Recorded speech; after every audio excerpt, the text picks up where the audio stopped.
Right now, as you're listening to this, there's a woman somewhere feeling like her heart is racing for no reason. Another woman lying awake at 3 a.m. with thoughts she can't turn off. And another who feels so heavy that even getting out of bed feels impossible. If any of this sounds familiar, you're not alone. In fact, you're part of a community of millions of women who experience anxiety and depression. Today, we're going to explore something that affects 1 in 5 women at some point in their lives, yet remains shrouded in silence and misunderstanding. This isn't just another mental health video. This is your guide to understanding what might be happening in your mind and body, and why being a woman makes this journey uniquely challenging. I'm here to walk alongside you with facts, compassion, and hope. So grab a warm cup of tea, find a comfortable spot, and let's begin this important conversation together. Welcome to Women Health Guide, where we create a safe space to explore every aspect of women's wellness. I'm your host, and today marks the beginning of an important series about psychological and emotional health for women. In the next 30 minutes, we'll explore 5 crucial areas. First, we'll define what anxiety and depression actually are, because understanding is the first step toward healing. Second, we'll discover how these conditions differ from the everyday ups and downs we all experience. Third, we'll uncover why women face these challenges at significantly higher rates than men. Fourth, we'll bust some harmful myths that keep women from seeking help. And finally, we'll talk about why learning about mental health is not just okay, it's essential for your overall well-being. This isn't about labeling yourself or anyone else. It's about understanding, compassion, and empowerment. So let's begin. Let's start with anxiety. Now I want you to think about the last time you felt nervous before an important presentation or worried about a loved one who was running late. That flutter in your stomach, the racing thoughts, that's normal anxiety, and it actually serves a purpose. It's your body's ancient alarm system designed to keep you safe. But clinical anxiety is different. Imagine that alarm system is broken. It goes off when there's no real danger, or it stays on even after the threat has passed. Clinical anxiety disorders involve persistent, excessive worry or fear that interferes with your daily life. There are several types of anxiety disorders that commonly affect women. Generalized anxiety disorder involves chronic, excessive worry about everyday situations, like constantly fearing something terrible will happen to your family, even when there's no logical reason for concern. Social anxiety disorder creates intense fear of social situations, making simple activities like grocery shopping or attending work meetings feel overwhelming.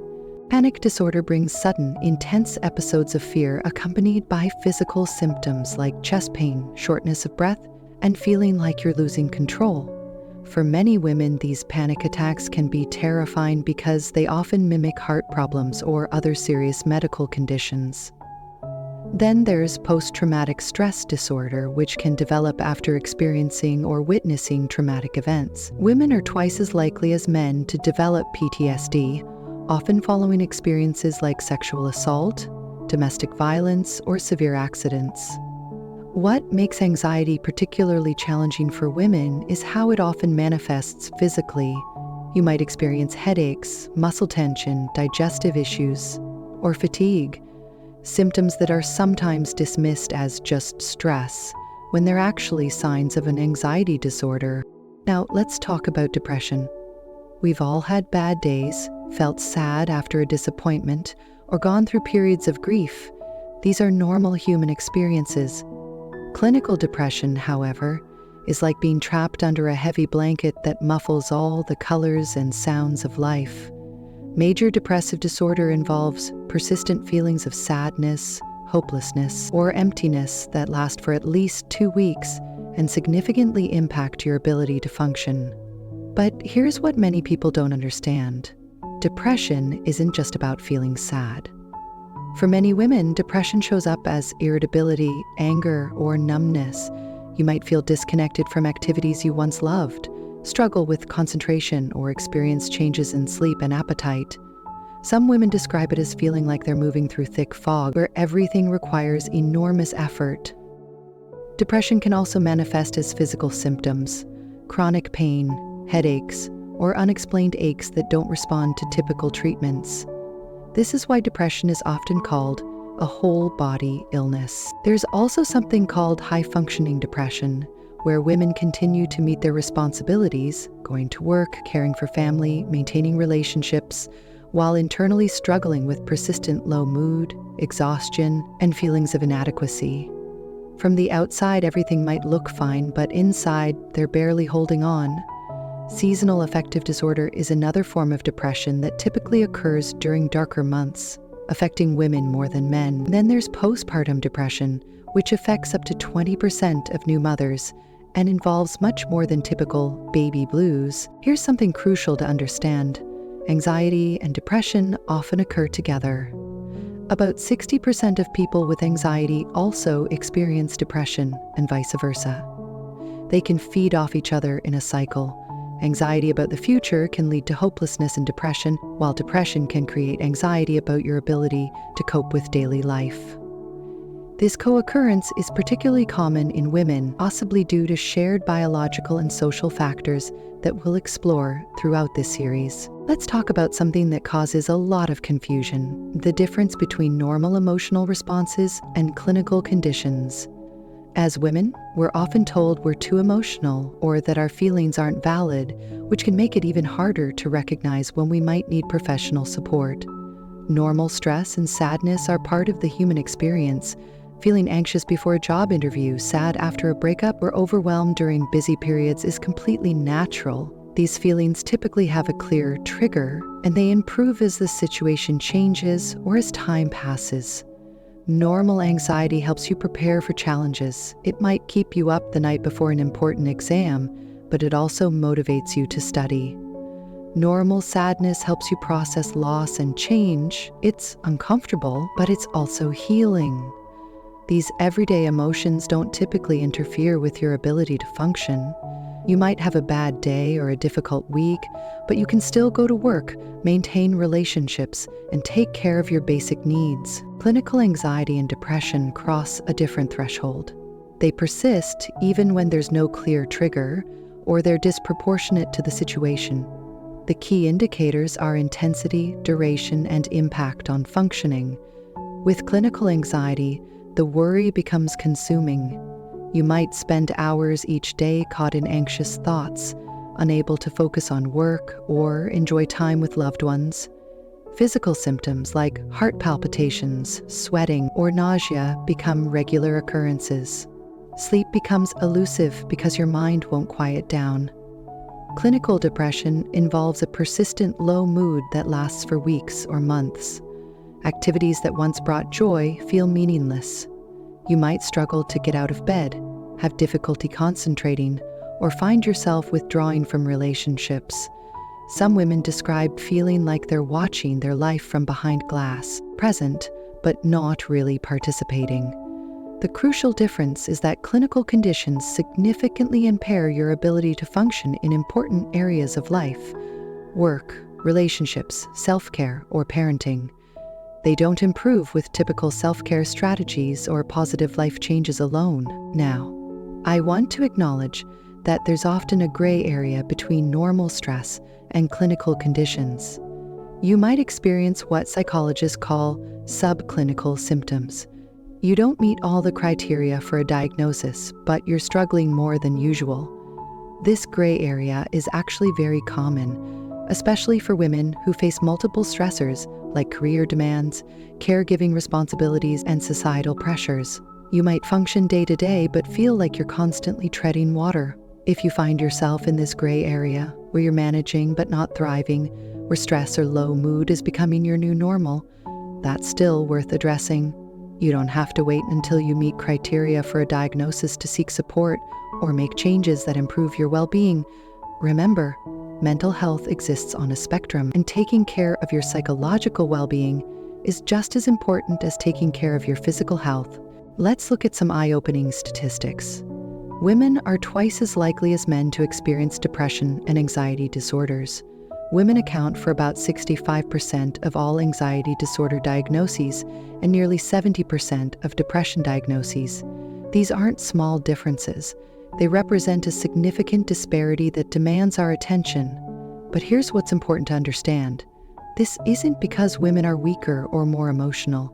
There are complex biological, psycho, and social factors that create this vulnerability, and understanding them can help us develop better strategies for prevention and treatment. Let's start with biology. Women's hormonal systems are incredibly complex, with estrogen and progesterone fluctuating throughout monthly cycles, pregnancy, postpartum periods, and menopause. These hormones don't just affect reproductive function, they have profound effects on neurotransmitters in the brain that regulate mood. Estrogen, for example, influences serotonin production, the same neurotransmitter targeted by many antidepressant medications. When estrogen levels drop, as they do before menstruation, after childbirth, and during menopause, it can trigger mood changes in susceptible women. Progesterone has calming effects on the brain, but its withdrawal can create anxiety and irritability. This is why some women experience mood symptoms during the luteal phase of their cycle or after stopping hormonal birth control. Pregnancy and postpartum periods involve dramatic hormonal shifts that can trigger anxiety and depression. The rapid drop in hormones after delivery, combined with sleep deprivation and adjustment stress, creates a perfect storm for mood disorders. There's also emerging research about how chronic stress affects women's hormonal systems differently than men's, potentially creating greater vulnerability to anxiety and depression over time. Beyond biology, women face unique psychological and social pressures that contribute to higher rates of anxiety and depression. From childhood, girls are often socialized to be people pleasers, to prioritize others' needs above their own, and to avoid conflict. While these traits can be strengths, they can also lead to chronic stress and difficulty advocating for personal needs. Women are more likely to experience certain types of trauma, particularly sexual assault and domestic violence, which significantly increase the risk of developing anxiety and depression. Studies show that women are also more likely to blame themselves for traumatic experiences, which can complicate recovery. The concept of emotional labor is particularly relevant here. Women often carry the mental and emotional burden of maintaining relationships, remembering important dates, managing household logistics, and attending to family members' emotional needs. This invisible work is exhausting and rarely acknowledged. Career stress is another factor. Women face unique workplace challenges, including gender discrimination, sexual harassment, pay gaps, and difficulty balancing career advancement with family responsibilities. The pressure to excel in multiple roles simultaneously can be overwhelming. Social media and cultural beauty standards create additional pressures, particularly for younger women. The constant comparison and unrealistic expectations can contribute to anxiety, depression, and body image issues. Women are also more likely to be caregivers for children, aging parents, or disabled family members. While caregiving can be rewarding, it's also physically and emotionally demanding, often without adequate support or recognition. There's also a thinking pattern that psychologists have identified as more common in women: rumination. This involves repeatedly focusing on problems, analyzing situations from every angle, and getting stuck in cycles of negative thinking. While this analytical approach can be helpful for problem solving, it becomes problematic when applied to situations beyond our control or when it prevents us from taking action. Women who ruminate are more likely to develop and maintain anxiety and depression. The tendency to ruminate might be related to how women are socialized to process emotions verbally and seek social support through discussion. However, when that processing becomes repetitive and doesn't lead to resolution, it can maintain or worsen mood symptoms. Understanding these patterns isn't about blame or changing fundamental aspects of who you are. It's about recognizing that your increased vulnerability to anxiety and depression is the result of complex factors, many beyond your control. This knowledge can actually be empowering because it helps us develop more effective prevention and treatment strategies. Let's tackle some dangerous myths that prevent women from getting help. The first and perhaps most harmful myth is that women's mental health struggles are just hormones or all in your head. implying they're not real or serious medical conditions. Yes, hormones play a role in women's mental health, but saying it's just hormones is like saying diabetes is just insulin. Hormones are powerful biochemical messengers that affect brain function. When they're out of balance, they can create very real psychological and physical symptoms that deserve medical attention. The phrase "all in your head" is particularly damaging because it suggests that mental health conditions are imaginary or a sign of weakness. Anxiety and depression involve real changes in brain chemistry and structure. Brain imaging studies show measurable differences in the brains of people with these conditions. Moreover, mental health conditions have real measurable impacts on physical health, work performance, relationships, and quality of life. They're associated with increased risk of heart disease, autoimmune disorders, and other medical conditions. This isn't just anything, it's serious healthcare. When someone dismisses your mental health concerns as hormonal or imaginary, they're invalidating your experience and potentially preventing you from getting necessary treatment. Trust your experience and seek providers who take your concerns seriously. Another harmful myth is that strong, successful women don't experience anxiety or depression. This myth is particularly dangerous because it prevents high-achieving women from recognizing their symptoms or seeking help. The truth is that anxiety and depression can affect anyone, regardless of their accomplishments, strength, or life circumstances. In fact, high-achieving women may be at increased risk due to perfectionism, intense pressure, and difficulty asking for help.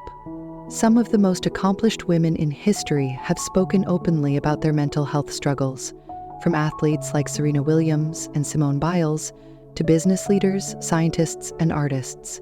Their openness helps normalize the fact that mental health conditions don't discriminate. Strength isn't about never struggling, it's about recognizing when you need support and having the courage to seek it.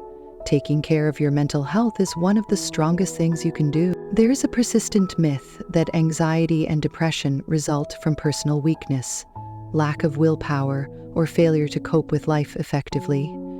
This myth is not only false, but actively harmful. Mental health conditions are medical conditions, often with genetic components, just like diabetes or heart disease.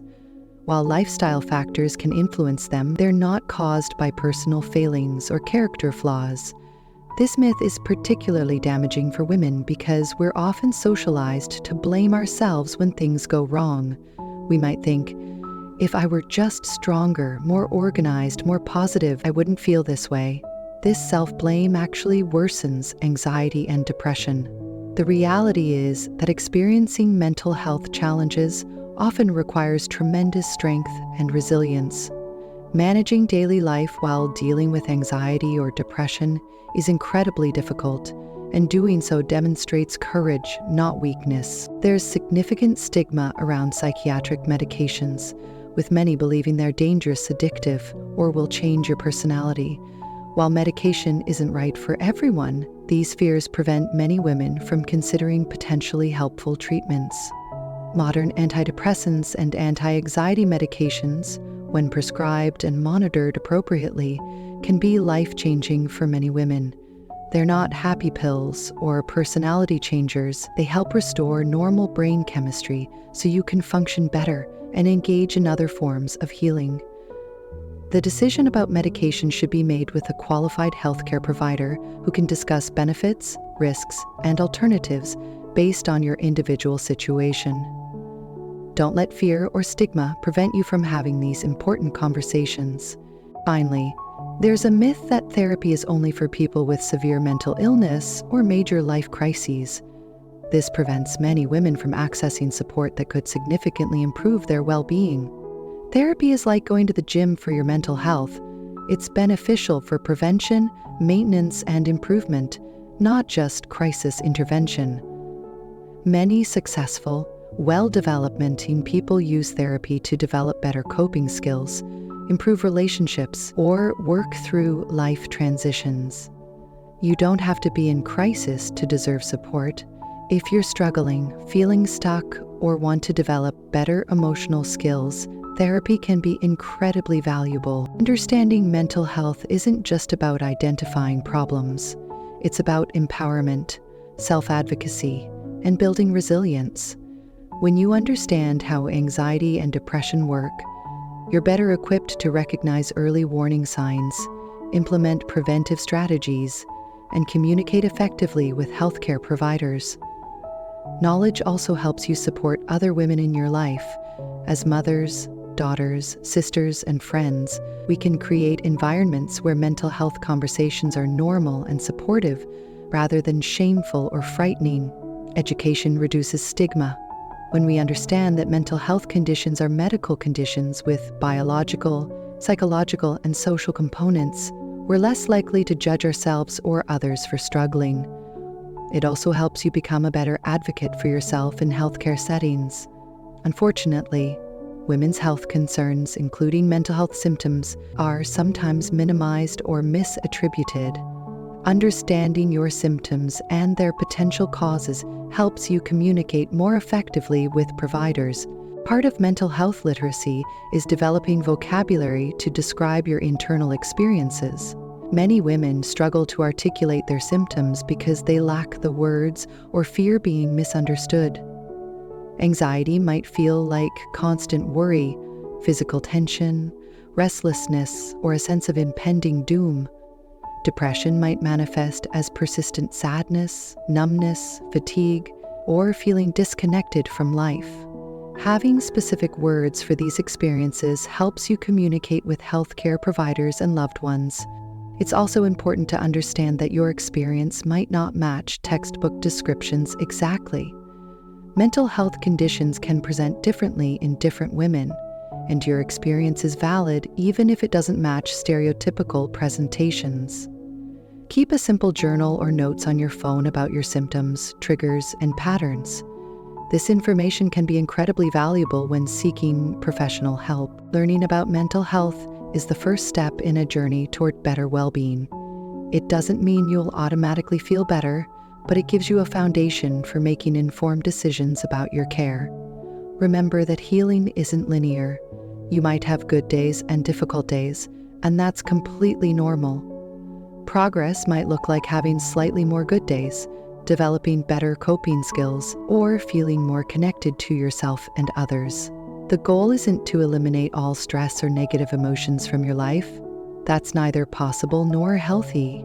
The goal is to develop resilience, effective coping strategies, and the ability to seek support when you need it. You deserve to feel well, to have support, and to live a fulfilling life. Mental health challenges are treatable, and with the right combination of support, strategies, and sometimes professional treatment, most women see significant improvement in their symptoms and quality of life. Let's take a moment to reflect on what we've covered today. We've explored what anxiety and depression actually are, not character flaws or weaknesses, but medical conditions that affect millions of women. We've discussed how these conditions differ from everyday stress and sadness, and why women face them at higher rates due to complex biological, psychological, and social factors. We've debunked harmful myths that prevent women from seeking help, and we've talked about why understanding mental health is empowering and essential for your overall well-being. If you're listening to this and recognizing yourself in some of these descriptions, please know that you're not alone, you're not broken, and help is available. Your struggles are valid regardless of what anyone else might say or think. The fact that you're here learning about mental health shows incredible strength and self-awareness. That's the first step toward healing and creating positive change in your life. This is just the beginning of our journey together. In our next episode, we'll explore how anxiety and depression present differently in women compared to men, and why recognizing these differences is crucial for getting appropriate care. Throughout this series, we'll cover hormonal influences on mental health, high-risk life stages, effective coping strategies, and how to build a strong support system. Each episode is designed to give you practical, science-based information you can use in your own life. I encourage you to subscribe and turn on notifications so you don't miss any episodes. Consider sharing this series with other women in your life who might benefit from this information. Before you go, I want to give you 3 simple action steps. First, if you're struggling with persistent anxiety or depression symptoms, please consider reaching out to a healthcare provider or mental health professional. You deserve support, and seeking help is a sign of strength. Second, start paying attention to your mental health with the same care you give your physical health. Notice patterns in your mood, energy, and stress levels. This awareness is valuable information. Third, please like this video if it was helpful, subscribe to Women Health Guide for more evidence-based content about women's wellness and supporting one another women. Remember what topics you'd like to see covered in future episodes. Remember, your mental health matters. You matter, and you deserve to live a life filled with hope, connection, and well-being. Thank you for joining me today, and I'll see you in the next episode. Take care of yourself.